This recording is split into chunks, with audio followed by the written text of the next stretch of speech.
the rest of the country, and by staying in power no matter what, by crook or by thief or by darkness of the night or by banning of the press, they will do anything not to relinquish power. I hope Republican senators will speak up quickly and say this is unacceptable.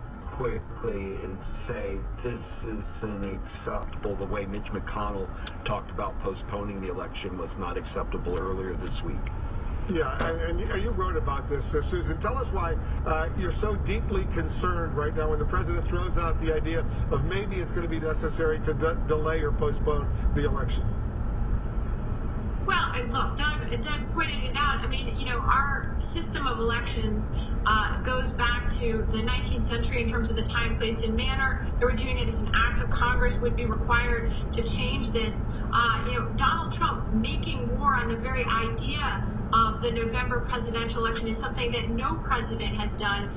You know, this is a tradition that has survived the Civil War, world wars, great division in our society. And, you know, it really was striking to me that you even had a co-founder of the Federalist Society, the conservative legal group, say this was essentially a fascist statement. This is someone who opposed impeachment, who opposed the Mueller investigation, and said the president attacking the foundation and legitimacy of American elections. And to me, I know there's a debate about, well, should we just kick the bait? Isn't he just trolling us? We should just, you know, forget about it because it's just another hyperbolic, pointless statement from Donald Trump. But I disagree. I feel like this is an example of where we're the frog once again being boiled, and we are now having a conversation that should be unthinkable in our democracy. Where is the president saying, here's my plan for how I'm going to make sure that our national election can come off safely in the middle of a pandemic? Where's the leadership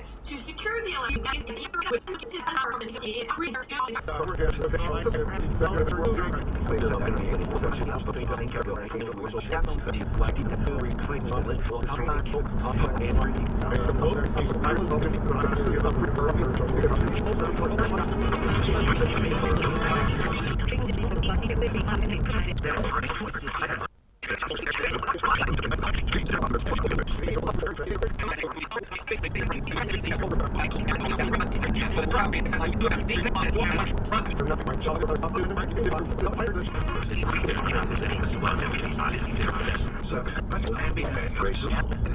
When kids drink, it's more dangerous.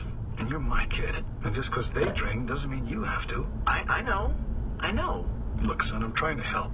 I've seen what it does. I mean, you may think you can handle it, but when you drink, it screws up your judgment.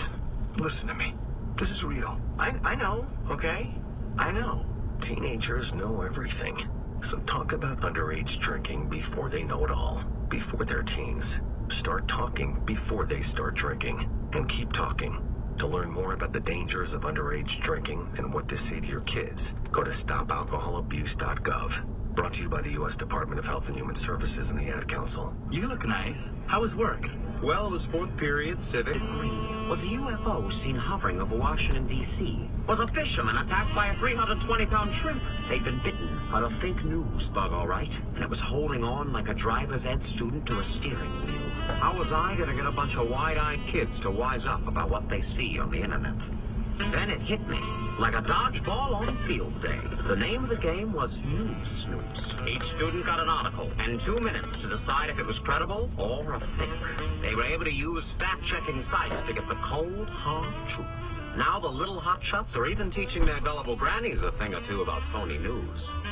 But how was your day? Pretty good. I got a new title today. Office Birthday Party Planner. Oh.